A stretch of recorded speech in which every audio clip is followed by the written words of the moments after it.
Tonight, a former Canadian soldier released from the Taliban months after he was detained.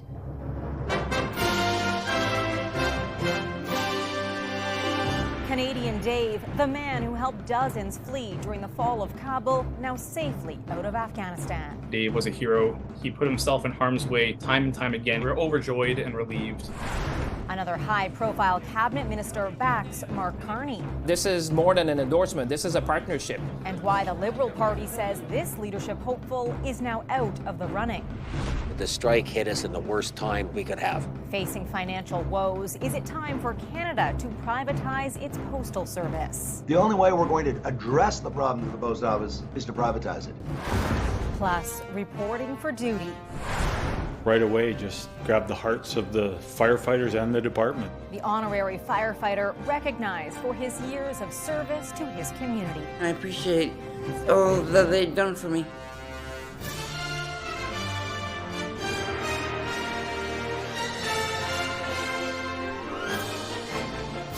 CTV National News with Heather Butts. Good evening. We begin with developing news tonight. There is word a former Canadian soldier detained by the Taliban last year has been released. In custody for 2.5 months, officials say he is now safely out of Afghanistan, recovering in Doha. What? Does he have a Canadian passport? David Lavery, affectionately known as Canadian Dave, is recognized for his courageous work in helping roughly 100 people get out of Afghanistan during the fall of Kabul. But on November 11th of last year, Lavery was picked up by the Taliban shortly after landing in the country. His whereabouts were unknown for several weeks until his family and the Veterans Transition Network were able to confirm his safety. Months later, Lavery was released today and flown out of the country. We're overjoyed and relieved. This is one of those stories that probably should be a movie one day. This was a Canadian. He's a soldier who sacrificed years of his life to keep others safe. Canada's Foreign Affairs Minister posting on social media tonight. I just spoke with David Lavery upon his safe arrival in Qatar from Afghanistan. He is in good spirits.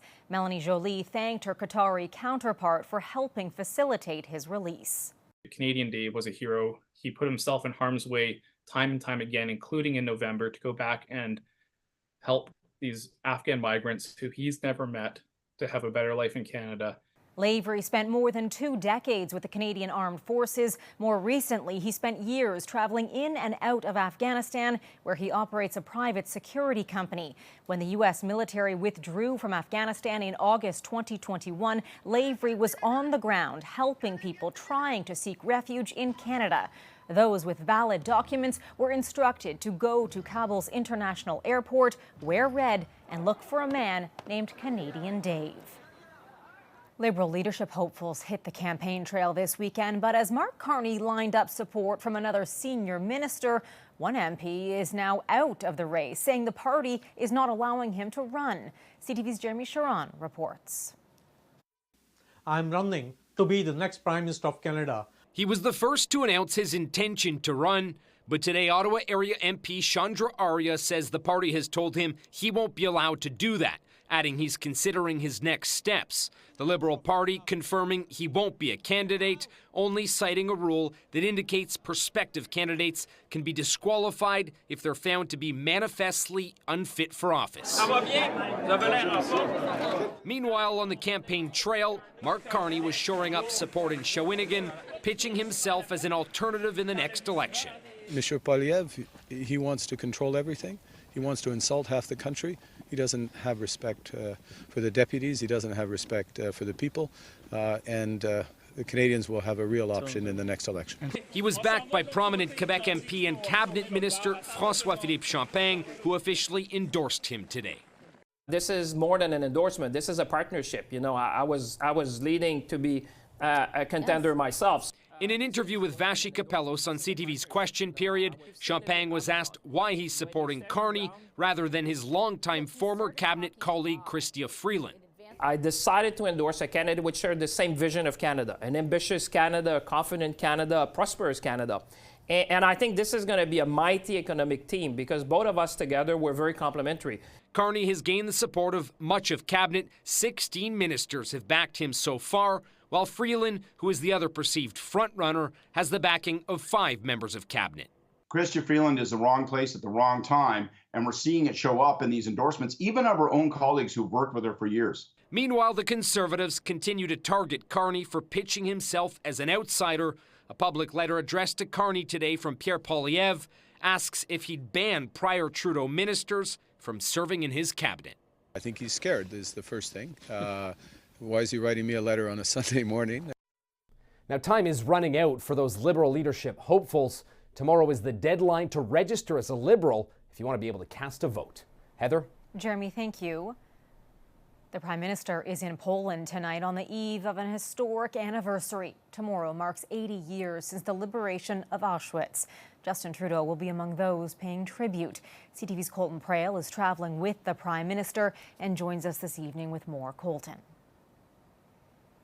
On the eve of a somber anniversary, Justin Trudeau is preparing to mark International Holocaust Remembrance Day in Poland Monday, on the same grounds where some of the most horrific atrocities of the 20th century were committed. Tomorrow morning, Trudeau will meet with 2 Canadian Holocaust survivors, both of whom survived Auschwitz-Birkenau. Miriam Ziegler was 9 years old when she was freed from the camp after spending a year there. She lost her entire family. It was one of the largest and deadliest camps of the Second World War. An estimated 1.1 million people were killed at Auschwitz-Birkenau. After the meeting, Trudeau and the survivors will attend a ceremony marking the anniversary on the grounds of the infamous concentration camp, along with a number of other foreign dignitaries, including King Charles and French President Emmanuel Macron, where they'll hear speeches from other survivors of the camp. Prior to the event and throughout the 3-day trip, Trudeau will also be meeting with international partners and top Polish officials, like the Prime Minister and the Polish President. On the agenda, the war in Ukraine, the Middle East, and global security.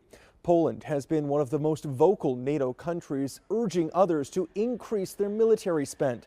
That country currently spends over 4% of their GDP on defense, while Canada is one of the few NATO countries that does not have a costed plan to meet the 2% of GDP spending target. Meanwhile, Donald Trump is calling on NATO countries to spend 5%, a target not even the U.S. is currently hitting. Trudeau is also expected to talk energy security throughout the course of the trip. Last month, Poland announced Export Development Canada signed a letter of intent that could see Canada finance $2 billion towards Poland's first nuclear power plant. Heather. Colton Prale in Krakow, Poland tonight. The Prime Minister is among those expressing condolences tonight following the death of a Royal Canadian Navy sailor. CTV's Callum Smith has more on the tragedy. The Royal Canadian Navy says 2 sailors were operating a rigid hull inflatable boat when it overturned and capsized in the Bedford Basin at around 10 p.m. Friday. The Navy says both were pulled from the water, brought to shore, and taken to hospital, but one of the sailors died. It's not clear what caused the boat to overturn and capsize or where exactly the incident occurred. The Navy simply saying it happened during small boat operations in the basin. The Joint Rescue Coordination Centre deployed Canadian Coast Guard ships to the scene. Governor General Mary Simon was among those expressing condolences, saying in part, "This tragic incident serves as a poignant reminder of the risks our members of the Canadian Armed Forces face every day to protect our nation." A sentiment shared by the Naval Association of Canada. We will all grieve together with this family on the loss of the sailor, but it's also a reminder of the inherent risks in operating at sea. This being made even more tragic where it happened in our home port here in Halifax. The military police says the sailor's name is not being shared while family is notified. In a statement, Prime Minister Justin Trudeau says it's a profound loss for the Navy, and the sailor's service and dedication to our country will not be forgotten. It impacts a whole host of people. Obviously, the sailor's family, which will impact the most, but also shipmates, close friends in the Navy, and the entire Royal Canadian Navy. The Joint Rescue Coordination Centre says it has no further comment while the military police investigation unfolds, but that it intends to release details when they become available. The Naval Association of Canada says it's eager to learn more about the incident and how a similar one could be prevented in the future. Callum Smith, CTV News, Halifax. Donald Trump is threatening to impose tariffs against Canada in less than a week, and Canada's leaders aren't all on the same page. There's concern over a national unity crisis among premiers. CTV's Alison Bamford has that story. With national unity in question, Alberta Premier Danielle Smith insists she did nothing wrong when she spoke up against Canada's plans to push back on U.S. tariffs. I did my part saying, let's focus on the things that we know the Americans care about, national security and border security, and everybody else went off freelancing. And the thing they kept returning to was punishing Alberta and punishing energy. Smith is against any idea of cutting off energy exports to the United States and doesn't want the focus to be on counter tariffs, public opposition to her fellow premiers that experts say makes Canada look weak. All of the other provinces so far have said, look, we're willing to make short-term sacrifices to try to deal with this crisis. And that doesn't seem to be where Danielle Smith is right now. Experts say unity and discipline were quite effective last time Canada dealt with Trump's tariff threats. Canadian mayors along the U.S. border are taking a page out of that playbook, forming what they call the Border Mayors Alliance. We do need to stand firm and I think present our business case and rely and lean on relationships, because at the end of the day, that's going to be the most valuable thing we have. Speaking at a rally in Las Vegas over the weekend, President Trump once again touted his looming tariffs. The tariff system made so much money. It was when we were the richest, from 1870 to 1913. That was back when the federal income tax didn't exist and tariffs were a major revenue driver. But others point to the 20% tariffs in the 1930s that worsened the severity of the Great Depression. A tariff will be devastating to Canada. It'll be equally devastating to the United States, and especially the 13 states that are along our Canadian border. While speaking to reporters on Air Force One yesterday, Trump once again said tariffs on Canadian goods are coming February 1st. If that happens, Ottawa has a three-phased response that could roll out immediately, including an initial round of counter tariffs. Heather? Alison Bamford for us tonight. Thank you. Meanwhile, the U.S. president has found a new tariff target tonight. Donald Trump is vowing to hit Colombia with 25% tariffs, which would then be bumped up to a 50% tariff in a week. That's one of several threats Trump is making against the South American country after Colombia's president refused to accept 2 U.S. military deportation flights. A financial cloud continues to hang over Canada's mail carrier. Just this week, Ottawa handed Canada Post a $1 billion loan, which both parties admit won't solve the underlying problems. Now, as CTV's Kamal Karam-Ali reports, the calls to privatize it are growing. This small Toronto business has some big-time demands.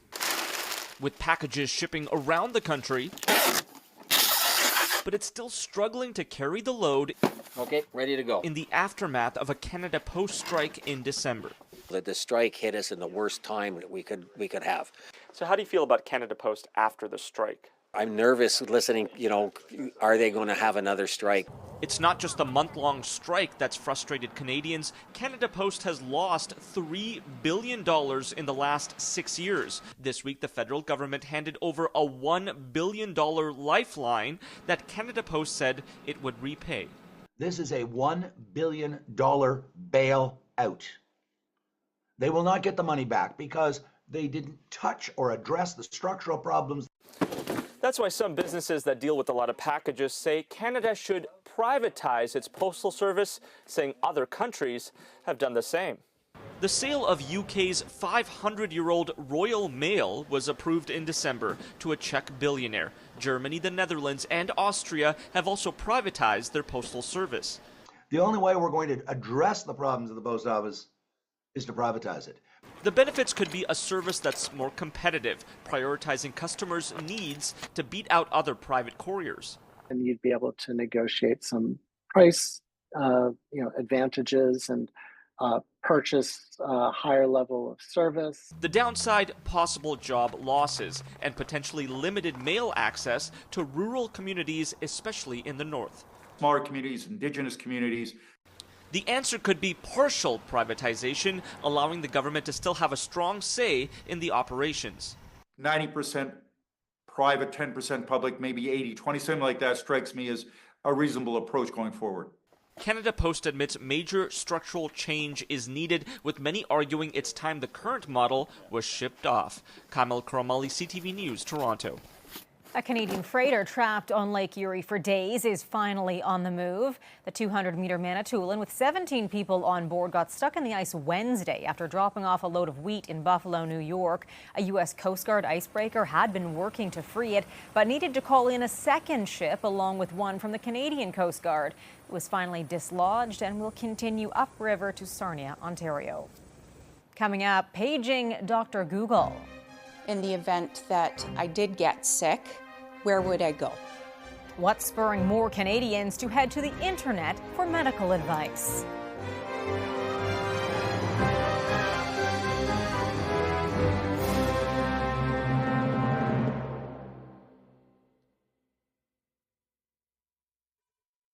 It's a troubling trend due to a lack of doctors across the country. More than a third of Canadians are relying on the internet for medical advice.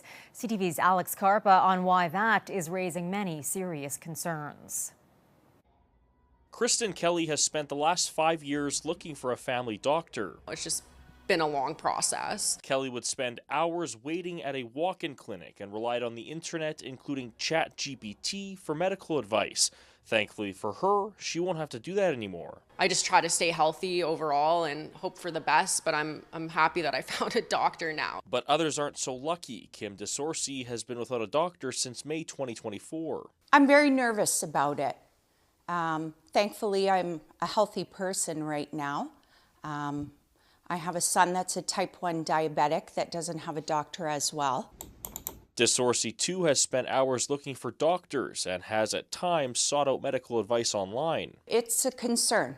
In the event that I did get sick, where would I go? And not having a family doctor, I don't have someone that has my family history. A new poll from the Canadian Medical Association found that 37% of respondents used medical advice they found online because they couldn't access a doctor or a medical professional for help. Almost a quarter of those surveyed said following health advice they found online resulted in a bad reaction or had a negative impact on their health. Leaning into team-based care, leveraging the skill set of all the healthcare providers in that team setting will help to address the needs and concerns of Canadians. If you don't have access to a doctor or any medical professionals, the CMA says you should look to trusted sources such as the Public Health Agency of Canada or other organizations led by health professionals to gather information. Alex Karpa, CTV News, Winnipeg.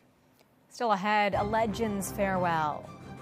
It's like a horse, a stallion. The legacy Newfoundland's hockey hero left on and off the ice.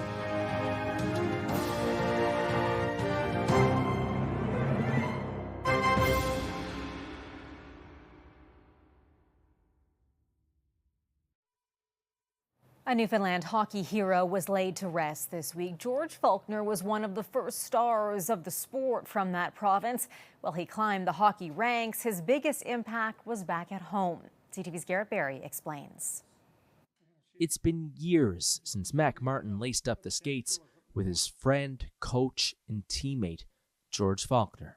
But his eyes still glisten, recalling the hockey icon's speed and strength on the ice. I mean, his skating was just unbelievable. It's like bringing a championship figure skater, but more powerful, you know? It was like a horse, a stallion. In Newfoundland, before there was Connor McDavid or even Guy Lafleur, there was George Faulkner, the son of a great hockey family from the town of Bishop's Falls in central Newfoundland. George's brothers and sisters, all 5 of them, all played the game. The whole family in general, they're just known to be genuine, nice, sincere people. And of course, more throughout the province, the Faulkner name, of course, is always attached to the word hockey. He might have been the young province's first hockey star. His skill landed him a pro deal with the Montreal Canadiens minor team. He even played for Team Canada in the 1966 World Hockey Championship. But his impact reaches far beyond that. He was one of the founders and the first coach of the Conception Bay Seabees, one of the cornerstones of organized men's hockey in Newfoundland and Labrador. He played and coached for 3 more teams throughout his senior hockey career in the province, altogether winning 9 provincial titles. George was part of a true hockey dynasty. His younger brother Alex cracked the NHL in 1962. I think you only need to look around the communities of central Newfoundland and look around senior hockey circles in this province, and you'll see the impact of the Faulkners on the game, whether that's with the CBs or the Grand Falls Windsor Cataracts or other organizations. George Faulkner kept active, even skating in pickup games at 81. He died on Sunday. He was 91 years old. Gary Perry, CTV News in Conception Bay South, Newfoundland and Labrador. Still ahead, a fiery passion for firefighting. How a BC man with a rare condition received a rare honor.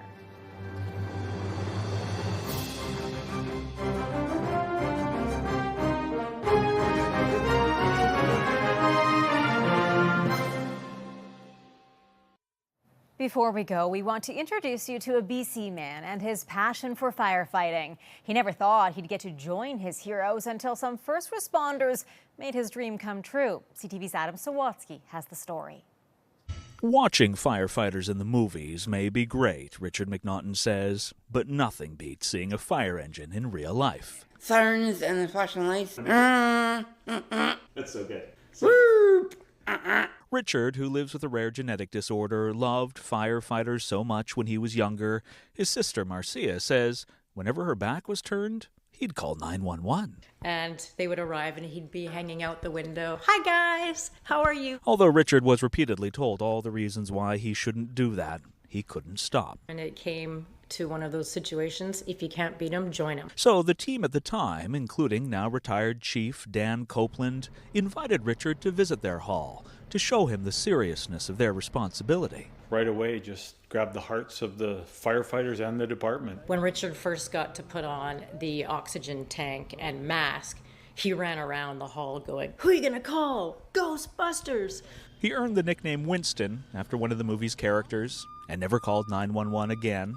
But what impressed the firefighters most was not Winston's passion for their profession, but his constant question, consistent with all first responders: how can I help? He wanted to be a part of the crew and didn't really know any different than, like, let's get at this. And after excelling at volunteering around the hall and being an ambassador at public events, Winston was officially named an honorary firefighter and given his own uniform. I was shocked and amazing. Whether Winston's wearing his uniform or not, Marcia says her brother carries around a first aid kit and is always set to serve. Is the first one to run and help if somebody falls. And the first one to call, Dan recalls, if something seemed off. He would say, "Danny, they didn't have their siren going. They had the lights on, but they didn't have the siren going." And I said, "Thanks for the tip, Winston. We'll deal with that." And Richard was recently honored for 20 years of voluntary service with the department. It's amazing. I mean, I appreciate all that they've done for me. But the firefighters say they appreciate all Winston's done for them even more. Said he's a natural. Yeah, he's crushing it today. Adam Sawatsky, CTV News, Delta. A true member of the team. For all of us at CTV National News, thank you for watching. I hope you can join Sandy and Omar tomorrow, and I'll see you again on Friday. Good night.